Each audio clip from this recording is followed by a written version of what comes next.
இப்போ ஒரு இன்ஃப்ளூயன்ஸாலேயே ஃபிலிம் ஃபீல்டுக்கு வராங்க அப்படின்னாலுமே அதில் சஸ்டெயின் பண்ணுறது அவ்வளோ ஈஸியான காரியமா அப்படிங்கிறத வந்து நம்ம யோசிக்கணும். தனுஷ் வந்து இவ்வளோ வருஷத்தில் இவ்வளோ அவார்ட்ஸ் வந்து வாங்கியிருப்பாரு. இப்படி ஒரு நான் ஆக்டரை வந்து இப்படி மென்ஷன் பண்ணணுமா? Nayanthara behind the fairy tale அப்படிங்கிறது வந்து நயன்தாராவோட வெட்டிங் வீடியோவை வந்து நெட்ஃப்ளிக்ஸ் வந்து வாங்கி ரிலீஸ் பண்ணுறதா வந்து 2022 சொல்லியிருந்தாங்க. இப்போ அது டாக்குமெண்ட்ரியாக மாற்றிருக்காங்க. அதுக்கு வந்து என்ன ரீசன் அப்படிங்கிறத நெட்ஃப்ளிக்ஸ் சார்பாகவும் சொல்லலை, நயன்தாரா சார்பில் வந்து சொல்லலை. விக்னேஷ் சிவனோட லைஃப்லையும் சரி, நயன்தாராவோட லைஃப்லையும் சரி, நானுங்களோட ஒரு பெரிய ரோல் ப்ளே பண்ணதே சொல்லலாம். ஏன்னா அங்கே தான் அவங்களோட லவ் ஸ்டார்ட் ஆனதாக இருக்கட்டும். நெட்ஃப்ளிக்ஸில் வந்து அவங்கள பற்றி ஒரு டாக்குமெண்ட்ரி வருதுன்னா அந்த படத்தோட பாட்டுலாம் வந்து நம்ம இந்த கண்ணான கண்ணையெல்லாம் கேட்கும்போது வந்து கண்டிப்பாக இது விக்னேஷ் சிவன் நயன்தாராக்கு எழுதின பாட்டு அப்படிங்கிறது நிறைய பேருக்கு தெரியும்.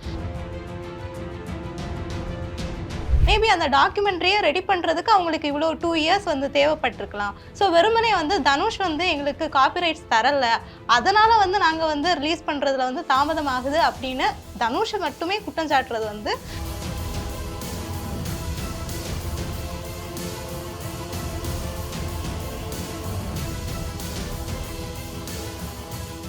டியர் உமன் நேயர்களுக்கு வணக்கம். நயன்தாரா பிறந்தநாள் நவம்பர் 18 வந்து நெட்ஃப்ளிக்ஸில் Nayanthara behind the fairy tale அப்படின்னு சொல்லிட்டு ஒரு டாக்குமெண்ட்ரி ரிலீஸ் ஆக இருக்கு.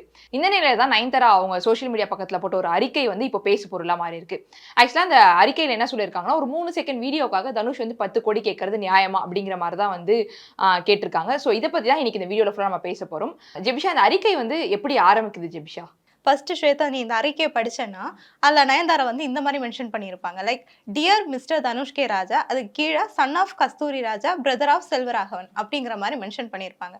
அதுக்கு கீழே அதுக்கு ஒரு விளக்கத்தையும் கொடுத்துருப்பாங்க. அதாவது தனுஷ், நீங்கள் வந்து உங்களோட அப்பா, உங்களோட அண்ணன் இவங்களோட இன்ஃப்ளூயன்ஸால் நீங்கள் ஃபிலிமுக்கு வந்தவங்க. நான் வந்து செல்ஃப் மேட் லேடி, அதாவது நான் வந்து விஜயா இருந்து அதுக்கு பிறகு நான் ஃபிலிமில் வந்து நான் இப்போது ஒரு பெரிய உயரத்தில் இருக்கேன் அப்படின்னு. பட் இப்போ ஒரு இன்ஃப்ளூயன்ஸாலேயே ஃபிலிம் ஃபீல்டுக்கு வராங்க அப்படின்னாலுமே அதில் சஸ்டெயின் பண்ணுறது அவ்வளோ ஈஸியான காரியமா அப்படிங்கிறத வந்து நம்ம யோசிக்கணும். தனுஷ் வந்து இவ்வளோ வருஷத்தில் இவ்வளோ அவார்ட்ஸ் வந்து வாங்கியிருப்பாரு. ஸோ வந்து அப்படி ஒரு நான் ஆக்டரை வந்து இப்படி மென்ஷன் பண்ணணுமா அப்படிங்கிற ஒரு கொஷின் வந்து முதல்ல வந்து எழுது. இதுவே வந்து ஒரு பர்சனல் அட்டாக் மாதிரி தான் எனக்கு தோணுது. அது கீழே கீழே அவங்க என்ன சொல்லியிருக்காங்க அப்படிங்கிறத வந்து பார்க்கலாம். அதாவது இந்த ப்ராப்ளம் எங்கே ஸ்டார்ட் ஆகுது அப்படின்னா 2015 நானும் ரவுடி தான் அந்த செட்ஸில் தான் ஆரம்பிக்குது அப்படிங்கிற மாதிரி சொல்கிறாங்க. ஸோ அதை பற்றி நீ கொஞ்சம் சொல்ல. ஓகே, ஆக்சுவலாக இந்த பிரச்சனை என்னன்னா, Nayanthara behind the fairy tale அப்படிங்கிறது வந்து நயன்தாராவோட வெட்டிங் வீடியோவை வந்து நெட்ஃப்ளிக்ஸ் வந்து வாங்கி ரிலீஸ் பண்ணுறதா வந்து 2022 சொல்லியிருந்தாங்க. ஆக்சுவலாக இது அப்போயே வரக்கூடிய ஒரு டாக்குமெண்ட்ரி. ஆக்சுவலாக இப்போ வந்து மேரேஜ் வீடியோவை மட்டும் வரதா இருந்துச்சு. இப்போ அது டாக்குமெண்ட்ரியாக மாற்றிருக்காங்க. அதுக்கு வந்து என்ன ரீசன் அப்படிங்கிறத நெட்ஃப்ளிக்ஸ் சார்பாகவும் சொல்லலை, நயன்தாரா சார்பில் வந்து சொல்லலை. ஸோ இப்போ நாளைக்கு வந்து டாக்குமெண்ட்ரியாக ரிலீஸ் ஆக இருக்கு. அதில் வந்து இப்போ நிறைய ட்ரைலர் 2-3 ட்ரைலர் வந்து நெட்ஃப்ளிக்ஸ் சார்பாக விட்டுருக்காங்க. அதில் பார்த்தீங்கன்னா நிறைய பெரிய பெரிய பிரபலங்கள் எல்லாம் நயன்தாராவை பற்றி பேசுகிற மாதிரி எல்லாம் வந்திருக்கு. அதில் ஒரு கிளிப் தான் வந்து ஒரு நயன்தாராவும் விக்னேஷனும் அந்த நானும் ரவுடி தான் ஷூட்ல இருக்க மாதிரி ஒரு சின்ன கிளிப் ஒன்று வந்து வந்திருக்கு. அந்த கிளிப்புக்கு தான் வந்து காப்பிரைட் சொல்லி தனுஷ் சார்பில் இருந்து வந்து 10 கோடி ரூபாய் வந்து கேட்டிருக்காங்க. இதுதான் இப்போ வந்து ஒரு பெரிய டாக். வந்து ஒரு 3 செகண்ட் வீடியோக்கு 10 கோடியா அப்படிங்கிறதா வந்து ஒரு பெரிய கேள்விக்குறியா இருக்கு. ஸோ ஆக்சுவலாக இது எல்லாமே நானும் ரவுடி தான் படத்தில் தான் ஆரம்பிக்குது. ஏன்னா தனுஷ் தான் வந்து நானும் ரவுடி தானோட ப்ரொடியூசர். ஸோ ஒரு ப்ரொடியூசர் சார்பில் வந்து இவங்க NOC கேட்டு நிறைய 2 வருஷமா ட்ரை பண்ண அப்படிங்கிற மாதிரி அந்த அறிக்கையில் நயன்தாரா மென்ஷன் பண்ணியிருக்காங்க. ஏன்னா வந்து விக்னேஷ் சிவனோட லைஃப்லையும் சரி, நயன்தாராவோட லைஃப்லையும் சரி, நானும் ரவுடி தான் ஒரு பெரிய ரோல் ப்ளே பண்ணதே சொல்லலாம். ஏன்னா அங்கே தான் அவங்களோட லவ் ஸ்டார்ட் ஆனதாக இருக்கட்டும், நயன்தாராவுக்கு ஒரு கெரியரில் கம்பேக்காக இருக்கட்டும், எல்லாமே நானும் ரவுடி தான். ஸோ வந்து நெட்ஃப்ளிக்ஸில் வந்து அவங்கள பற்றி ஒரு டாக்குமெண்ட்ரி வருதுன்னா அந்த படத்தோட பாட்டுலாம் வந்து நம்ம இந்த கண்ணான கண்ணையெல்லாம் கேட்கும்போது வந்து கண்டிப்பாக இது விக்னேஷ் சிவன் நயன்தாராக்கு எழுதின பாட்டு அப்படிங்கிறது நிறைய பேருக்கு தெரியும். ஸோ அதை வந்து அவங்க டாக்குமெண்ட்ரியில் வைக்கிறதுக்காக கேட்டிருக்காங்க. இதுக்கு காப்பிரைட் வந்து கொடுக்கவே கிடையாது தனுஷ் சார்பில் வந்து NOC கொடுக்கல. இதனால வந்து அவர் வந்து பர்சனல் வெஞ்சன்ஸ் வச்சு தான் எங்களை 2 வருஷமா இழுத்தடிச்சிட்டு இருக்காரு அப்படிங்கிற மாதிரி வந்து நயன்தாரா அதில் மென்ஷன் பண்ணியிருந்தாங்க. ஸோ இது எல்லாமே வந்து நானும் ரவுடி தான்ல தான் ஆரம்பிக்குது. ஸோ இதை பற்றி இன்னும் கொஞ்சம் டீட்டெயிலாக நீ சொல்ல. ஸ்வேதா, நீ இப்போ சொன்ன மாதிரியே இந்த ஆல்ரெடி வந்து இது வந்து 2022 வந்து ரிலீஸ் ஆக வேண்டிய ஒரு வெட்டிங் ஆல்பம் தான். ஸோ அதுக்கு பிறகு தான் இது வந்து டாக்குமெண்ட்ரியாக ரிலீஸ் பண்ணலாம் அப்படிங்கிற ஐடியா அதில் வராங்க. இப்போ ஒரு டாக்குமெண்ட்ரி எடுக்கிறோம் அப்படின்னா வந்து ஈஸியாக நீ எடுத்துட முடியுமா? ஸோ என்னை பொறுத்த வரைக்கும் நான் என்ன நினைக்கிறேன், ஏன் அதை தாண்டி நிறைய பேர் இப்போ சோஷியல் மீடியாஸில் என்ன எழுதுறாங்க அப்படின்னா, மேபி அந்த டாக்குமெண்ட்ரியை ரெடி பண்ணுறதுக்கு அவங்களுக்கு இவ்வளோ 2 இயர்ஸ் வந்து தேவைப்பட்டிருக்கலாம். ஸோ வெறுமனே வந்து தனுஷ் வந்து எங்களுக்கு காப்பிரைட்ஸ் தரலை, அதனால் வந்து நாங்கள் வந்து ரிலீஸ் பண்ணுறதுல வந்து தாமதமாகுது அப்படின்னு தனுஷை மட்டுமே குற்றம் சாட்டுறது வந்து அது வந்து கண்டிப்பா ஒரு தப்பான விஷயமா தான் பார்க்கப்படுது. ஏன்னா இது இந்த 2 லாங் இயர்ஸ் அப்படிங்கிறது வந்து இந்த டாக்குமெண்ட்ரி தயாரிக்கிறதுக்கு அவங்களுக்கு தேவைப்பட்ட ஒரு டைம் பீரியடா கூட இருக்கலாம். இப்போ வந்து நானும் ரவுடி தான் அந்த படத்தை பத்தி பார்த்தோம் அப்படின்னா, ஆக்சுவலா அந்த படத்தோட ப்ரொடியூசர் தனுஷ் அவருக்கு வந்து ஃபர்ஸ்ட் விக்னேஷ்வனோட கையெழுத்து ஆகுறப்போ வந்து அந்த படத்தோட பட்ஜெட்டுங்கிறது 6 crores அப்படிங்கிற மாதிரி சொல்லப்படுது. அதுக்கப்புறம் அந்த ஷூட்டிங் ஆரம்பிக்கவும் அந்த படத்தோட பட்ஜெட் அப்படிங்கிறது வந்து 6 crores தாண்டி 16 crores வந்து மாறுது. ஸோ அப்படிங்கிறப்பவுமே தனுஷ் வந்து பொறுமையாக தான் அந்த படத்தை எல்லாமே முடிக்கிறாங்க. படம் வந்து நல்ல ஒரு பாக்ஸ் ஆஃபீஸ் கலெக்ஷனை கெயின் பண்ணி இருந்தாலுமே தனுஷ் அஸ் அ ப்ரொடியூசராக வந்து அவருக்கு அந்த படம் வந்து அவருக்கு பெருசாக எந்த கெயினுமே கொடுக்கல அப்படிங்கிற மாதிரி தான் நிறைய சினிமா விமர்சகர்கள் வந்து சொல்கிறாங்க. அதுக்கு காரணம் கூட 2015 அந்த பீரியட் ஆஃப் டைமில் வந்து விஜய் சேதுபதிக்கு வந்து சினிமாவில் வந்து அவ்வளோ பெரிய மார்க்கெட் இருந்ததா வந்து சொல்லப்படலை. ஏன்னா அதுக்கு முன்னாடி அவர் பண்ண நிறைய படங்களுமே வந்து ஃப்ளாப்பாக தான் போயிட்டு இருந்துச்சு. அப்படிங்கிறப்போ வந்து அந்த படத்தை மற்ற ஓடிடி தளங்களுக்கு விற்கிறது அப்படிங்கிறது வந்து ஒரு பெரிய சவாலாக தான் இருந்துச்சு. ஸோ அது எல்லாத்தையுமே வந்து அவர் லோ பட்ஜெட்டில் தான் விற்றாரு அப்படிங்கிற மாதிரியும் நிறைய பேர் சொல்கிறாங்க. ஸோ இதுவுமே வந்து தனுஷால பர்சனலாக பார்த்தோம்னா இந்த பர்சனல் வெஞ்சன்ஸ் அதை தாண்டி ப்ரொஃபஷனலாக கூட அவருக்கு வந்து ஒரு பெரிய பிஸ்னஸ் ஃபெயிலர் தான் வந்து நடந்திருக்கு. அறிக்கையிலுமே நயன்தாரா சொல்லியிருப்பாங்க, ஃபிலிம்ஃபேர் 2016 மென்ஷன் பண்ணியிருக்காங்க. அது ஸ்டேஜ்ல கூட நயன்தாரா பேசியிருக்காங்க. என்னன்னா இந்த நானும் ரவுடி தான்ல வந்து நான் நடிச்சது வந்து தனுஷுக்கு சுத்தமா பிடிக்கல, ஸோ சாரி அப்படிங்கிற மாதிரியும் வந்து அதுல ஒரு வார்த்தை சொல்லியிருப்பாங்க. ஸோ அதையும் அவங்க மென்ஷன் பண்ணியிருக்காங்களும் கூட. இன்னொரு விஷயம் என்னன்னா இந்த வீடியோ ஒன்றும் நயன்தாரா வந்து ஃப்ரீயாலாம் நெட்ஃப்ளிக்ஸுக்கு வந்து கண்டிப்பா கொடுக்கல. அவங்களுமே வந்து காசுக்காக தான் ஒரு பிசினஸாக தான் வந்து அதை பாக்குறாங்க. அப்படிங்கிறப்போ வந்து தனுஷ் வந்து டிமாண்ட் பண்றதுல என்ன தப்பு இருக்கு? இதுதான் நிறைய பேர் சோஷியல் மீடியாலே கேட்டுட்டு வராங்க. ஏன்னா அப்போ நயன்தாரா வந்து ஒரு 3 செகண்ட் வீடியோ 3 செகண்ட் ஆடுக்கு வந்து ஃப்ரீயா நடிச்சு கொடுப்பாங்களா? அப்போ தனுஷ் இதுல காசு கேட்கறது வந்து தப்பு கிடையாது. ஏன்னா அவர் தான் ப்ரொடியூசர். ஸோ நீங்களும் அதை காசு பாக்குறீங்கன்னா அவர் இதுல இருந்து காசு பார்க்கறதுல தப்பு கிடையாது அப்படிங்கிற மாதிரி நிறைய பேர் பேசிட்டு இருக்காங்க. பட் ஆனா இங்க இன்னொரு விஷயம் நம்ம பேச வேண்டியிருக்கு. அப்பார்ட் ஃப்ரம் ப்ரொஃபஷனலை தாண்டி அவங்க 2 பேருமே ஒன்ஸ் அப்பான் அ டைம் அவங்க வந்து ஒரு நல்ல ஃப்ரெண்ட்ஸாக இருந்தாங்க. லைக் யாரடி நீ மோகினி அதில் ஆரம்பிச்சு அவங்களோட ஃப்ரெண்ட்ஷிப் வந்து அவ்வளோ அந்த பாண்டிங் வந்து அவ்வளோ பெருசாக இருந்திருக்கு. இன்னும் சொல்லப்போனால் வந்து விக்னேஷ் சிவனுக்கும் தனுஷுக்கும் கூட ஒரு நல்ல பாண்டிங் இருந்துச்சு அப்படின்னு வந்து சொல்கிறாங்க. ஏன்னா வந்து அவர் லைக் வந்து போடா போடி அந்த படத்துக்கு பிறகு அந்த படம் ஃப்ளாப் ஆன பிறகு என்ன பண்றதுன்னு தெரியாம இருக்கிறப்போ அவருக்கு இன்ஃபேக்ட் வந்து நிறைய இப்போ நல்ல பெரிய ஆக்டர்ஸா இருக்கிறவங்க ஸ்டேஜ்ல வந்து தனுஷை வந்து அவர் இப்படி பண்றாரு அப்படின்னு சொன்னாலுமே ஒரு ஒன்ஸ் அப்பான டைம் வந்து அவங்களுக்கு கை கொடுத்து அவங்கள வந்து கெரியரோட மீம்லாம் பார்க்கும்போது கூட தெரிஞ்சது நீ எல்லாத்தையும் வளர்த்து விடுறல உனக்கு தேவைதான் இந்த அடிலாம் அப்படிங்கிற மாதிரி நிறைய மீம்ஸும் பார்க்க முடிஞ்சது. அந்த ஒரு பாயிண்ட் ஆஃப் லெவலுக்கு கொண்டு வந்தது வந்து கண்டிப்பா தனுஷ் தான் அப்படின்னு வந்து சொல்லலாம். ஸோ அப்படிங்கிறப்போ எதிர்நீச்சல் படத்துக்கு வந்து நயன்தாரா ஒரு பாட்டுக்கு வந்து காசே வாங்காமல் நடிச்சு கொடுத்தாங்க அப்படிங்கிற மாதிரி தனுஷே வந்து ஒரு ஸ்டேஜில் வந்து சொல்லியிருப்பாரு. ஸோ இப்படி அவங்களுக்குள்ள அவ்வளோ ஒரு நல்ல ஃப்ரெண்ட்ஷிப் இருந்துச்சு. ஸோ இதை பயன்படுத்தி அவங்க வந்து பர்சனலாக கூட தனுஷ்கிட்ட கேட்டிருக்கலாம். லைக் வந்து எங்களுக்கு இந்த மாதிரி ஒரு ஃபுட்டேஜ் தேவைப்படுது அப்படிங்கிறது கூட கேட்டுக்கலாம்.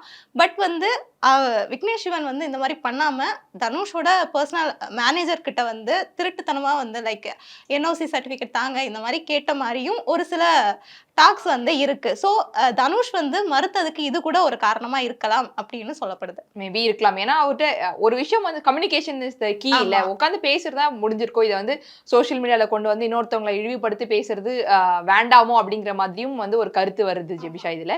இன்னொன்னு வந்து நயன்தாரா வந்து ஃபைனலா ஒரு பெரிய ஒரு அட்டாக் வச்சிருப்பாங்க. அது என்னன்னு சொல்ல ஒரு ஜெர்மன் வேர்டோட ஒரு தனுஷை வந்து அவ்வளவு இதா நடத்தி ஆக்சுவலா வந்து அவங்க இன்னொரு இம்பார்ட்டன்டான விஷயம் நம்ம தனுஷோட அந்த ஆடியோ லான்ச் ஸ்பீச்சுக்கு வந்து ஒரு பெரிய ஃபேன் பேஸ் இருக்குன்னே சொல்லலாம். ஏன்னா வந்து அவர் ஒரு விஷயமா இருக்கட்டும் எண்ணம் போல் வாழ்க்கை அப்படிங்கிறதுலாம் நிறைய ஆட்டோவில் பின்னாடி எழுதி அது யாரோ ஒருத்தவங்க சொன்னது இருந்தாலும் தனுஷ் சொன்னதுக்கு அப்புறம் இன்னும் ரொம்ப ஃபேமஸான ஒரு வேர்டா தான் நான் அதை பார்க்குறேன். ஸோ அந்த ஆடியோ லான்ச்ல அவர் பேசுறதுக்கு அதையும் அவங்க மென்ஷன் பண்ணியிருக்காங்க. நீங்க எப்படி இருந்தாலும் அடுத்த ஆடியோ லான்ச்ல நீங்க பேசும்போது இதெல்லாம் எதுவுமே நடக்காத மாதிரி வந்து ஒரு கற்பனை கதையை வந்து பேசுவீங்க. பட் இதை வந்து நீங்க நான் கடவுள்கிட்ட எங்களோட சார்பா வந்து நான் சொல்றது இதுதான் அப்படிங்கிற மாதிரி சொல்லி நயன்தாரா பேசியிருந்தாங்க. அடுத்ததான் பாத்தீங்கன்னா அந்த ஒரு ஜெர்மன் வேர்ட் மென்ஷன் பண்ணி ஸ்கிராடான் ஃப்ரூடான்னு சொல்லி ஆக்சுவலா நான் ப்ரொனன்சியேஷன் கரெக்டா சொல்றேன்னு தெரியல அப்படின்னு ஒரு வேர்ட் மென்ஷன் பண்ணி இதுக்கான மீனிங் வந்து நீங்க பார்த்து தெரிஞ்சுட்டு இது மத்தவங்களுக்கு பண்ணாதீங்க. ஆக்சுவலா அந்த வேர்டுக்கான மீனிங் அவங்க அந்த அறிக்கையில சொல்லாம இதுக்கான வேர்டை வந்து நீங்க தேடி கண்டுபிடிச்சு புரிஞ்சுக்கிட்டு அதுக்கோட அர்த்தத்தை இதுக்கு மத்தவங்களுக்கு பண்ணாம இருங்க அப்படிங்கிற மாதிரி சொல்லியிருக்காங்க. ஸோ அதோட அர்த்தம் என்னது ஜெபிஷா? ஆக்சுவலா அந்த வேர்டுமே வந்து மத்தவங்க துயரத்துல இன்பம் காணாதீங்க அப்படிங்கிற மாதிரி லைக் வந்து மத்தவங்க துயரத்துல இன்பம் காண்றவர் அப்படிங்கிற மாதிரி தனுஷ நயன்தாரா வந்து மென்ஷன் பண்ணி போட்டிருக்காங்க. ஆக்சுவலா வந்து அதுவே பார்க்குறதுக்கு ஒன்ஸ் அப்பான் எ டைம் அவ்வளோ ஃப்ரெண்ட்ஸா இருந்துட்டு, இப்போ இவ்ளோ ஒரு பெரிய வெஞ்சன்ஸா ஏன் அப்படி மாறுனாங்க அப்படிங்கிறது வந்து தெரியல. பட் தனுஷ் வந்து அஃபிஷியலா ஒரு லீகல் நோட்டீஸ் வந்து நயன்தாராக்கு அனுப்புறாங்க அப்படிங்கிற பட்சத்துல, அவங்க வந்து லீகலா வந்து அத எடுத்துட்டு போயிருக்கலாம். அவங்க கோர்ட்டுக்கு மென்ஷன் பண்ணியிருக்காங்க. போயிருக்கலாம். ஆக்சுவலா நான் லீகலாவும் இத பார்த்துக்கிறேன். பட் என் சார்புல இருந்து நான் சொல்ல வேண்டியது இது அப்படிங்கிறதையும் அவங்க மென்ஷன் பண்ணியிருக்காங்க. மென்ஷன் பண்ணியிருக்காங்க. பட் இருந்தாலுமே ஒரு டாப் ஆக்டர், டாப் ஆக்ட்ரஸா இருக்கிறவங்க, அவங்களுக்குள்ள இருக்க அந்த ஒரு பெர்சனலான ஒரு விஷயத்த வந்து பொது வெளியில ஸ்டேட்மெண்ட்டா வச்சது தான் இப்போ நெறைய ஒரு பெரிய டாக்குக்கு வந்து காரணமா இருக்கு. பட் தனுஷ் தரப்புல வந்து அவரு சைலன்ஸையும் மெயின்டெயின் பண்ணிட்டு இருக்காரு. ஸோ அவரோட அடுத்த நடவடிக்கைகள் என்னவா இருக்கும் அப்படிங்கிறது தெரியல. ஸோ நாளைக்கு வந்து இந்த டாக்குமெண்ட்ரி வந்து ரிலீஸ் ஆக போகுது. அது மட்டும் இல்லாம நயன்தாரா இதுலயே வந்து இந்த டாக்குமெண்ட்ரி பார்த்தா வந்து தனுஷோட வேற சைடு வந்து தெரியும் அப்படிங்கிற மாரி ஏதோ சொல்லியிருக்காங்க. நீங்க பார்க்குற விதமே, கண்ணோட்டமே மாறும் அப்படிங்கிற மாரி மென்ஷன் பண்ணியிருக்காங்க. அது இல்லாம இந்த போஸ்ட்டுக்கு வந்து நயன்தாரா போட்ட இந்த போஸ்ட்டுக்கு வந்து பல நடிகைகள் வந்து லைக் பண்ணி சப்போர்ட் பண்ணியிருக்காங்க அப்படிங்கிறதும் ஒரு பூதாகரமா வெடிச்சிருக்கு. ஏன்னா வந்து தனுஷ் வந்து இவங்களுக்கும் வேற எதனா டார்ச்சர் குடுத்திருப்பாரோ அப்படிங்கிற மாரி பேசுறாங்க. அது என்னது ஜெபிஷா? நயன்தாராவோட போஸ்டர் லைக் பண்ணியிருக்க நடிகைகள் எல்லாருமே வந்து தனுஷ் கூட ஒரு சில படங்கள்ல வந்து நடிச்சிருக்கிறவங்க தான். இப்போ பார்த்தோம்னா ஸ்ருதிஹாசனோட ஃபர்ஸ்ட் மூவி அவங்க தனுஷ் கூட தான் பண்ணியிருந்தாங்க. அண்ட் ஐஸ்வர்யா ராஜேஷ் அவங்க வந்து லைக் பண்ணிட்டு அன்லைக் பண்ணியிருக்காங்களாம். நஸ்ரியா, பார்வதி. ஸோ ஆர்வத்துல ரீஷேர் ஆமா. பண்ணியிருந்தாங்க. இதுக்கெல்லாம் தனியா ஒரு கட்ஸ் வேணும். இவ்வளோ ஓப்பனா பேசுறதுக்கு அப்படின்ட்டு. ஒரு பக்கம் நயன்தாரா சார்புல இருந்து நெறைய பேர் சப்போர்ட் பண்றாங்க. ஏன்னா வந்து இது ஓப்பனா நெறைய பேர் சொல்ல மாட்டாங்க வெளியில வந்து. பட் நீங்க சொல்றதுக்கு உங்களுக்கு பெரிய ஹேட்ஸ் ஆஃப் அப்படின்னு சொல்லி நெறைய பேர் ரீஸ்டோரிலாம் போட்டு நெறைய ஷேர் பண்ணிட்டு இருக்காங்க.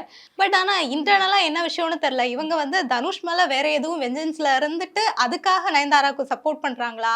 இல்ல நயன்தாராக்காக சப்போர்ட் பண்ணணும்னு சப்போர்ட் பண்றாங்களான்னு பண்றாங்களாங்கிறது நமக்கு யாருக்கும் தெரியல. தெரியாத ஒரு விஷயம் தான் ஆமா. ஆக்சுவலா.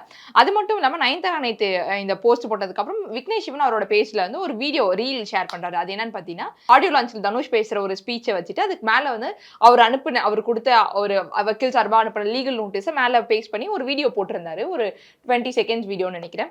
அது கொஞ்ச நேரத்துல டெலிட்டும் பண்ணிடுறாரு. மேபி அந்த போஸ்ட் டெலிட் பண்ணதுக்கு பின்னாடி வந்து என்ன நடந்தது அப்படிங்கிறது நம்ம யாருக்குமே தெரியாத ஒரு விஷயம்.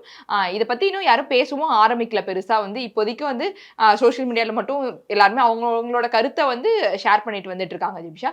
எப்பவுமே வந்து ஒரு விஷயத்துக்கு 2 பக்கம் கதையும் இருக்கும்.